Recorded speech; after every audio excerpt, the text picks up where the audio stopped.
Fala, meu quinto ano, estamos de volta em mais um encontro no nosso espaço virtual. Estamos na semana 11, semana das atividades 20 e 21. E a atividade dessa videoaula é uma atividade vinculada à leitura do livro digital. Mas antes de começar a falar sobre a atividade, eu gostaria de dizer que adorei reencontrá-los na semana passada, nas nossas aulas ao vivo.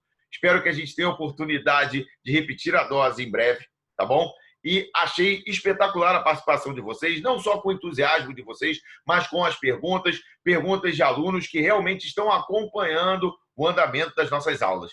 Perguntas de alunos beneditinos, tá bom? Então, foi um momento maravilhoso, sair com uma alegria, com um entusiasmo absurdo depois do encontro que tive com cada uma das turmas do quinto ano. Tá legal, pessoal? Então é o seguinte, eu vou projetar aqui a imagem do livro. E esse livro é a versão digital que nós temos acesso em casa. Vocês receberam um usuário e uma senha para a utilização do livro digital com o mesmo usuário e a mesma senha para todos os alunos do quinto ano. Então, o que acontece? As marcações que eu fiz aqui, vocês não vão poder fazer no livro digital de vocês. Por quê? Porque vocês têm uma assinatura em comum nesse momento de exceção. Então, se você fizer qualquer tipo de marcação no seu livro digital, isso vai aparecer para todos os outros alunos do quinto ano. Então, o que a gente vai fazer? A gente vai procurar, vocês vão procurar, fazer anotações relacionadas ao que... anotações relacionadas ao texto que eu sublinhei e aos comentários que eu fiz em relação a esse texto. Professor, mas como é que você vai saber se eu estou fazendo uma anotação correta ou uma anotação incorreta? Eu vou saber a partir das atividades do portfólio que você postar para mim. Por quê? A ideia do portfólio não é criar uma nota de avaliação de vocês. Nunca foi essa. A ideia do portfólio é a gente ter uma noção da evolução acadêmica de vocês. Então, vocês vão tentar trabalhar aí na casa de vocês com uma certa autonomia, usando essa videoaula e fazendo anotações em cima daquilo que está sublinhado e dos comentários que eu estou fazendo. No momento dos exercícios do portfólio, você vai ter um desempenho bom, um desempenho não muito bom, e na medida que eu for percebendo os erros que vocês estão cometendo, eu vou perceber também o andamento acadêmico de vocês.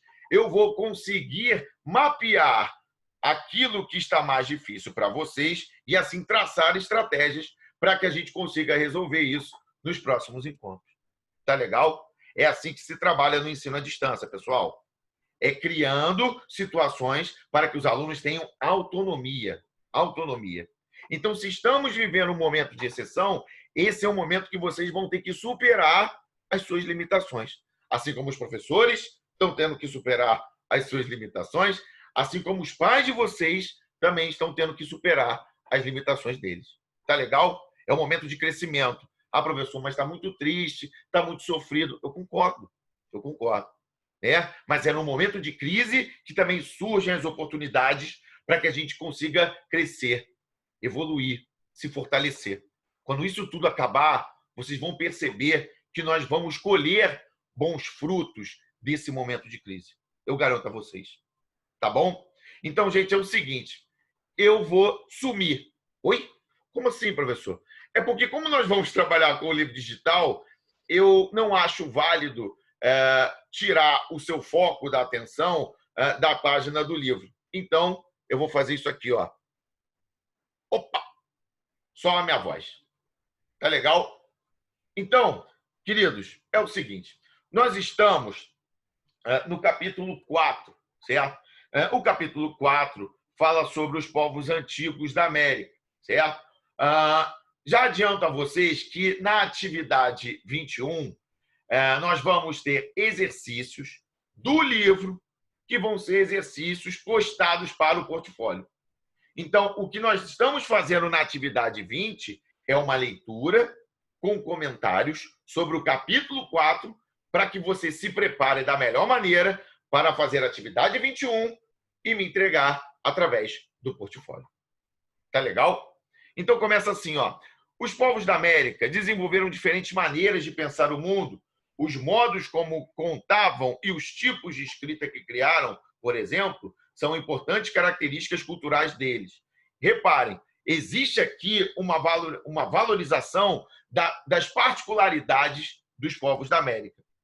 Não existe uma visão que coloca os povos da América como povos inferiores. Não, eles têm as suas particularidades, certo? Desenvolveram diferentes maneiras de pensar o mundo, né? Desenvolveram também diferentes escritas, têm traços culturais diversos. E quando nós temos um texto que fala dessa maneira sobre os povos da América, nós temos, na verdade, um texto que combate o etnocentrismo. E o que seria, professor, o etnocentrismo? Espera aí que agora eu vou tomar um golinho d'água. Agora sim. O etnocentrismo é quando nós criamos uma visão de mundo com base na visão de um grupo específico de pessoas. Etnia é mais ou menos algo parecido com o povo. Então, como nós temos a história como disciplina nascendo no continente europeu, inicialmente nós tivemos a visão da história da humanidade a partir do ponto de vista de quem? Dos europeus, dos povos europeus. Então, durante muito tempo, prevaleceu uma visão eurocêntrica ou etnocêntrica sobre o mundo. E dentro dessa visão que privilegiava o ponto de vista dos europeus, o que nós tivemos, queridos? Nós tivemos um ponto de vista da Europa se colocando em outro patamar. Opa, já ouvi essa frase em algum lugar. Não, gente, estou brincando. A Europa se colocando num patamar de superioridade em relação aos outros povos que eram vistos como povos inferiores. Então, quando temos um parágrafo que fala que os povos da América desenvolveram diferentes maneiras de pensar o mundo, né, desenvolveram características culturais específicas, nós estamos combatendo essa visão etnocêntrica, nós estamos combatendo essa visão que coloca a Europa no centro do mundo, que coloca os europeus num patamar superior aos outros povos. Tá legal? Continuando. Aí diz assim, ó, perdão, deixa eu só fechar isso aqui, caixa de diálogo. A ilustração abaixo mostra o modo como os maias, um povo antigo do continente americano, representavam os números de 0 a 19. O 0 era indicado por um símbolo próprio. Cada ponto representava uma unidade e cada barra equivalia a 5 unidades. Observe o esquema a seguir. E aqui está o esquema de 0 a 19 dos maias, tá? Alô, matemática, hein? Alô, matemática. O pessoal pensa o quê? Não, aluno do São Bento sabe muita matemática. Os maias também sabiam, hein? Cuidado com eles aí, né? E aí, queridos, vocês podem ver que eu coloquei aqui, sublinhado de uma outra cor, 2 perguntas. Essas 2 perguntas estão lá na atividade 21 e serão entregues no portfólio. Então, como você vai fazer? Você vai abrir o livro digital, abrir o documento da atividade 21, certo? E vai usar a leitura e os comentários do seu querido professor de história para fazer as atividades, os exercícios, perdão, que estão na atividade 21 e postar no portfólio para mim. Tá legal? Seguindo, vamos em frente. Deixa eu só fazer um negócio aqui, ó. Isso, senão eu não consigo passar a página. Complica para mim. Ótimo. Essa próxima página. Ótimo. Aí diz assim, ó. Um continente e muitas culturas. Deixa eu tirar isso aqui também, que está me atrapalhando. Beleza. Um continente e muitas culturas, né? A diversidade cultural do continente americano. Neste capítulo, vamos conhecer alguns povos antigos das 2 regiões, de 2 regiões da América, certo? Da região da Mesoamérica, que é essa região que está aqui em laranja, para nós outros, sim? E essa outra região aqui dos Andes, certo? Pega aqui o Equador, Peru, Bolívia, Chile, Argentina, né? Que é exatamente o território que lá atrás pertenceu ao Império Inca, tá legal? A Mesoamérica ficou marcada pelo desenvolvimento da civilização maia Eu disse a vocês, lá na nossa aula ao vivo, que os maias não criaram um poder centralizado nas mãos de um único governante, nas mãos de um único governador. Na verdade, e aí foi dito até por um aluno nosso da turma 52, na verdade, os maias tiveram um tipo de organização política que lembrava da civilização grega, formaram verdadeiras cidades-estado, certo? Mas os astecas e os incas desenvolveram impérios. E tanto astecas como maias se desenvolveram na Mesoamérica e os incas se desenvolveram na região andina, nos Andes. Tá legal? E aí, continuando a leitura. Em algumas dessas sociedades antigas, a produção de alimentos, com o uso de ferramentas agrícolas cada vez mais sofisticadas, resultou na produção de excedentes.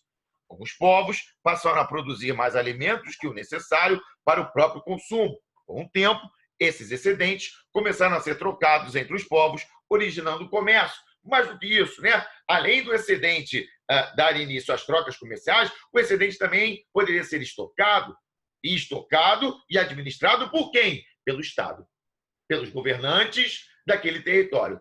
Fosse um governante de uma cidade-estado maia, fosse um governante, um imperador inca ou um imperador asteca. Tá bom? Continuando.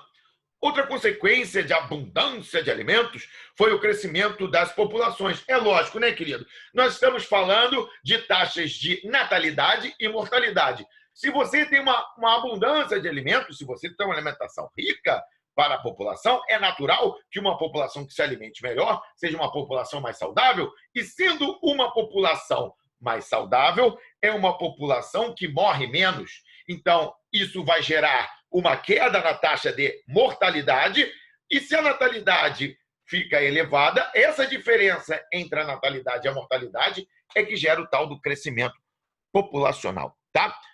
E aí, outra consequência da abundância de alimentos foi o crescimento das populações, sendo que muitas comunidades populosas passaram a se organizar em estados.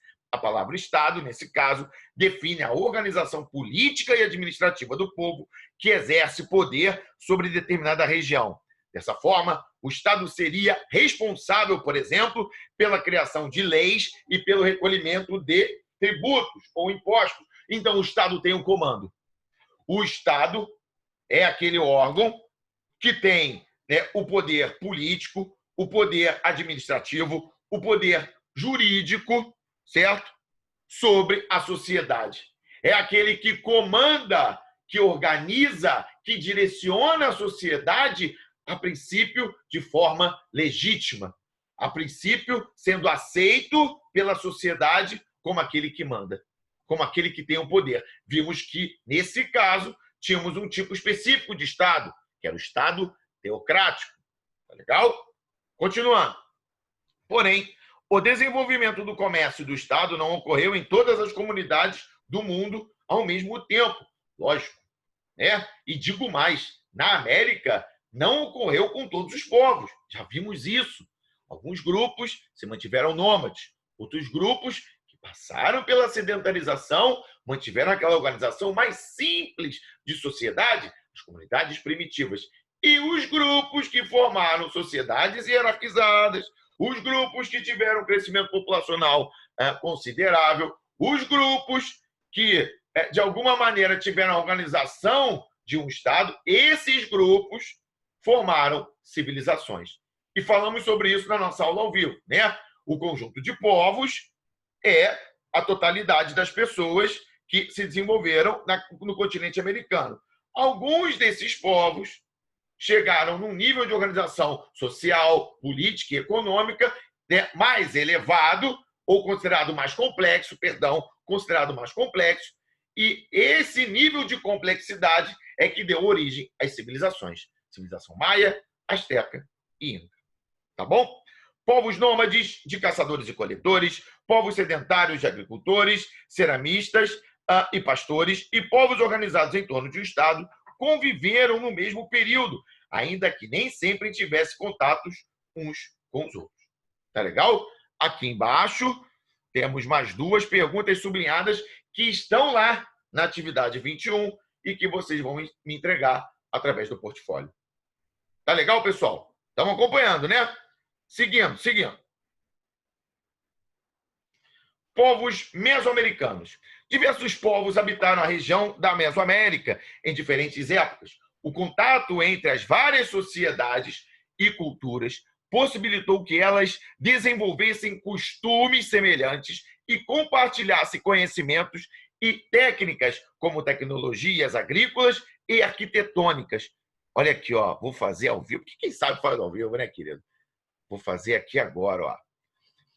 Vários povos se desenvolveram na região da Mesoamérica, certo? E, mesmo se desenvolvendo em épocas diferentes, esses povos, de alguma maneira, mantiveram algum tipo de contato, e esse contato possibilitou que eles tivessem características semelhantes.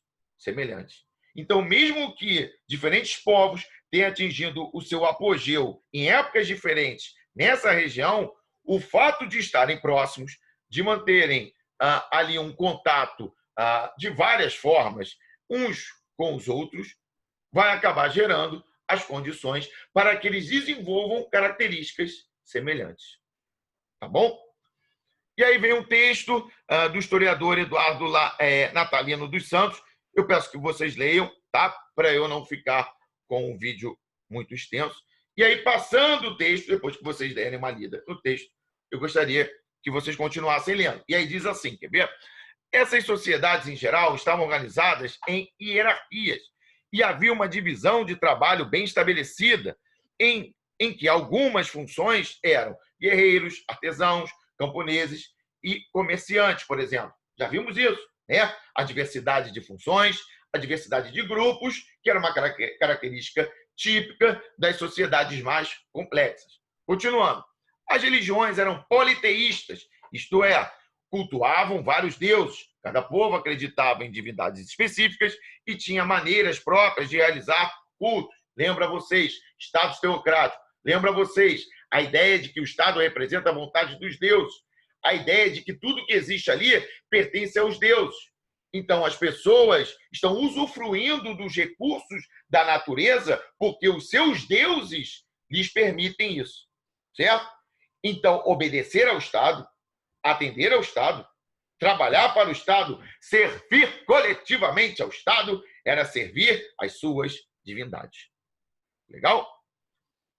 E aí, a gente continua, né? Os teoticanos. Teotihuacan, erguida há mais de 2000 anos em um território próximo da atual Cidade do México, destacou-se por ter sido uma cidade planejada. Ou seja, foi elaborado um plano para sua construção e, assim, a ocupação do espaço não ocorreu de modo desordenado. Às margens da larga avenida que atravessava a cidade foram construídas diversas pirâmides. Os especialistas acreditam que essas construções eram templos religiosos. Tá? Aí diz assim, é uma cidade dentro da região da Mesoamérica. Tá? Apesar desses vestígios materiais, pouco se sabe sobre o povo que construiu a cidade de Teotihuacan. Tá? Acredita-se que eram guerreiros e que pouco a pouco foram dominando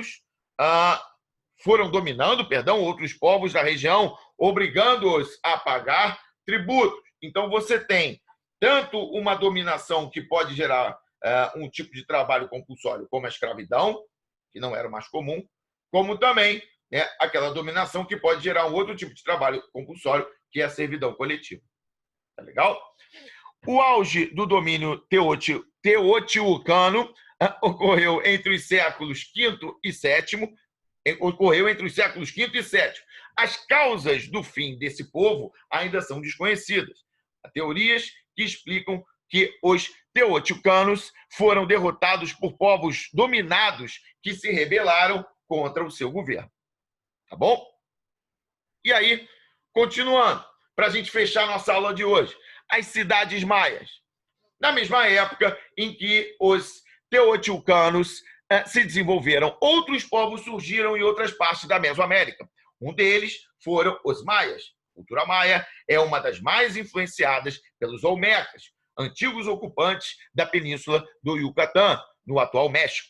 Os olmecas entraram em declínio há cerca de 2.300 anos época em que as cidades maias começaram a surgir. Reparem, né? Os olmecas estavam em declínio, os maias estavam surgindo, mas o fato de se desenvolverem numa região muito próxima fez com que eles tivessem características semelhantes.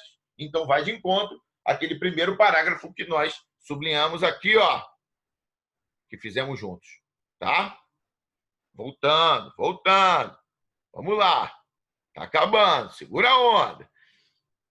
Diz assim: os maias não se organizavam sob o domínio de um poder centralizado ou com um único governante. Cada cidade maia era politicamente independente. Por isso, os historiadores costumam chamá-las de cidades-estado. Falamos sobre isso, né? Não formaram reino, não formaram império. Cada cidade-estado possuía o seu próprio governante. Tá bom? No auge dessa cultura, havia mais de 50 cidades distantes entre si, cujos habitantes falavam a língua Nahuatl. O chefe de cada cidade era como um rei que governava em nome de uma divindade específica. E aí, ó, Estado teocrático, tá? Então, reparem, os governantes maias, eles não eram vistos como divindades encarnadas. Eles eram vistos como representantes dos deuses que eles cultuavam. Olha aí, Estado teocrático. Por isso eu botei em verde, né, para fazer essa nota aqui de comentário. Tá bom? Continuando.